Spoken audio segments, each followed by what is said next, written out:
is Katie Naranjo. That's Katie Naranjo, and I am the chair of the Travis County Democratic Party. We are here at the Travis County Democratic Party's office on East 6th Street. Last night there was an attack on our office. We don't have a lot of the details available at this time, but we are thankful to our neighbors who called in 911, and the first responders, both Austin Fire and Austin Police, responded to the attack. I want to make something very clear, though. This was an attack. There was a projectile, an incendiary device, is my understanding, was thrown into the building, and there was an intent to start a fire. We are fully cooperating on an open investigation, and we are thankful to the first responders who are continuing that investigation.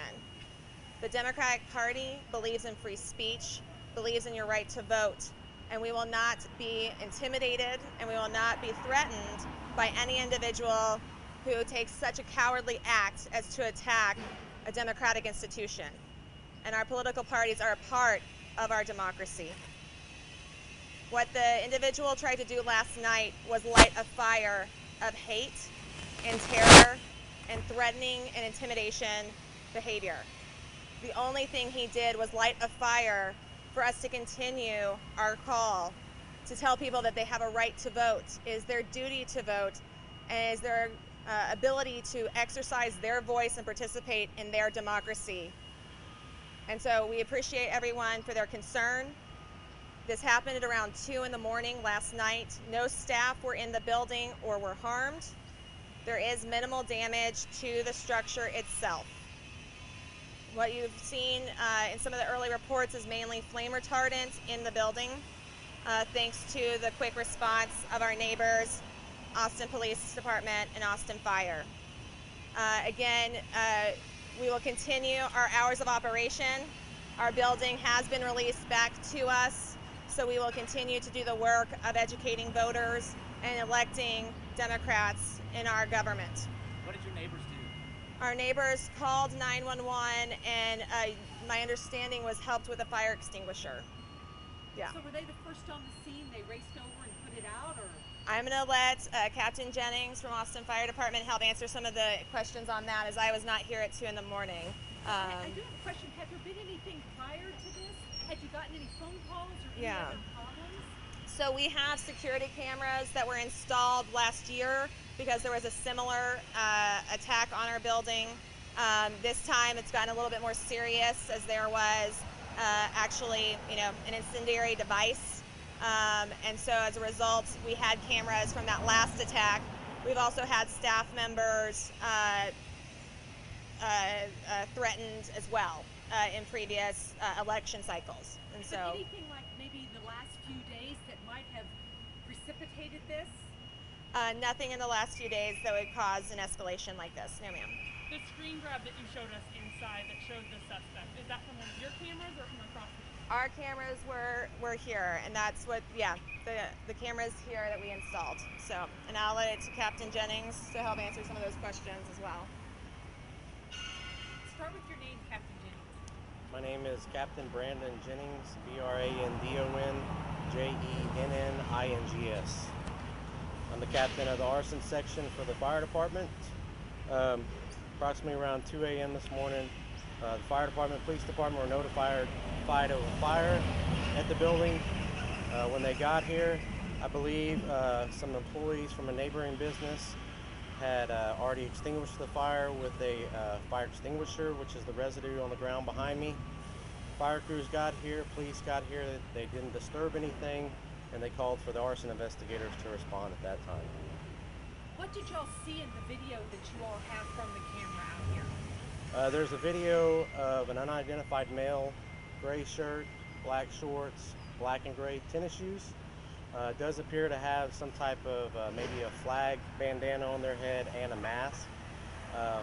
Kind of mulls around the building for a little bit, picks up a rock, some type of projectile, sorry, throws it at the door. It doesn't appear to break it, picks it up, throws it again. It does make a small break into the door itself.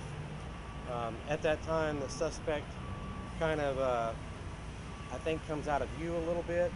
and then comes back up with what appears to be an incendiary device, places it inside the building, and then the fire starts to ignite. It does appear that there were some papers or something that were stacked up too that were also lit on fire, but the actual device that was thrown or placed did not ignite. Or the damage would have been worse? Absolutely.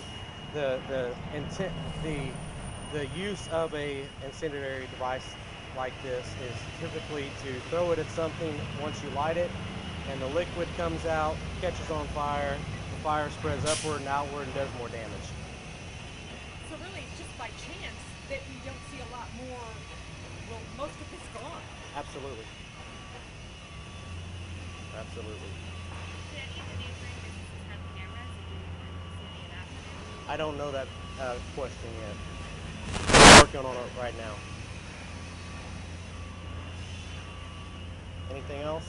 No, I was going to say, the type of incendiary device, are you all familiar with it? Is it common to you all? It's very common to us. It's known by the public most often as a Molotov cocktail. Typically some type of container, usually glass. They fill it with some liquid. They have some type of cloth or something they use as a wick. You soak the wick, you light it, you throw it against a hard object. It explodes usually on impact, dousing the area, and then the fire obviously catches at that point and sets everything else on fire. You said that's not exactly what looked like what happened last night. That didn't go off? No, it did not. It did not explode or anything. It doesn't appear to thrown in there. It looks more like the individual placed it inside there, and they also appeared to use a commercial grade type of smoke bomb, as they call it, and set that off next to it, and then the paper's on fire. I think they were intending for it to catch that way. Is that why there's like the almost smoke residue outside that like hole in the door? The hole in the door is from the actual puncture of the rock, I believe. So really it was kind of ineptness at setting off the device that, in other words, kind of saved you, in a way. Or would the way the person did it be kind of common? It's usually not done that way in my time that I've seen it. It may be a lack of experience in what they were trying to do, I guess. How confident are you, given the security camera, that you'll find the male who did this? There does appear to be another related incident with possibly the same individual. It happened a few hours later. Not the same type of incident, but a vandalism incident that it appears in the camera footage that we're looking at from that is the same individual that was done to another building away from here. What is that building? I believe it was the Granger building. Politically related or affiliated with you all? I don't know that answer, I'm sorry. Yeah, it's a county building. The Granger building is a county building where the county attorney's office, as well as the district attorney's office, at various times due to construction over in the courthouse complex, have officed. And so it is at least a government building, and so that might be a relation to that.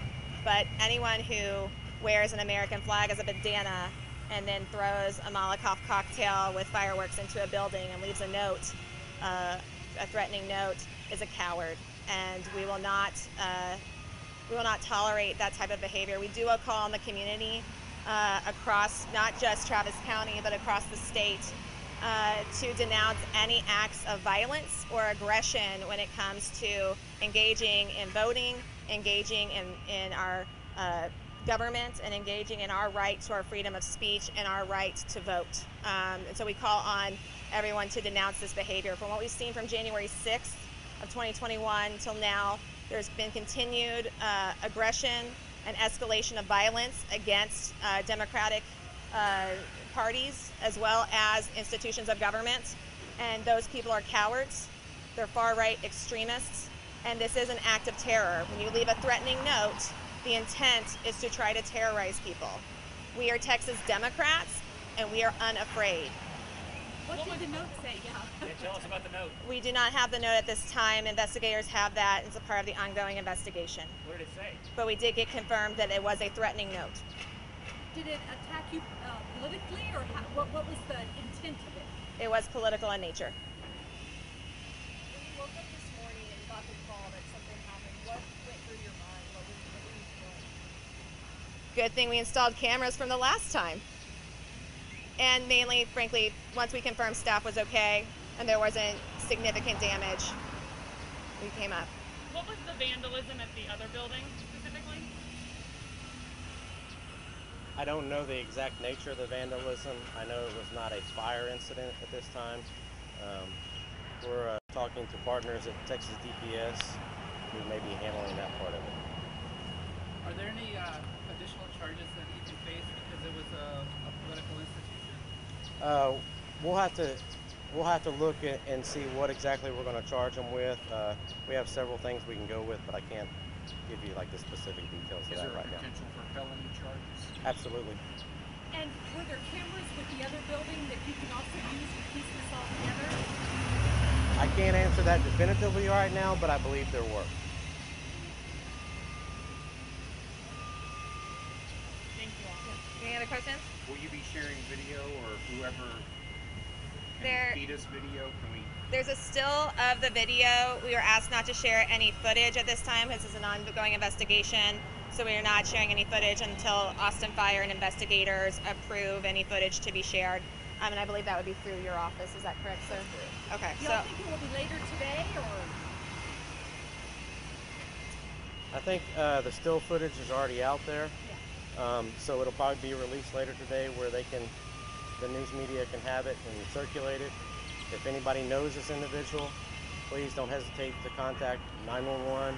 You can call the Austin Fire Investigation Office at 512-974-0240 as well if you have any information that may help us find this individual. But The no sooner specific, the better on that video. Yeah, so no Please. specifics on potential charges, but it could be up to felony charges. absolutely.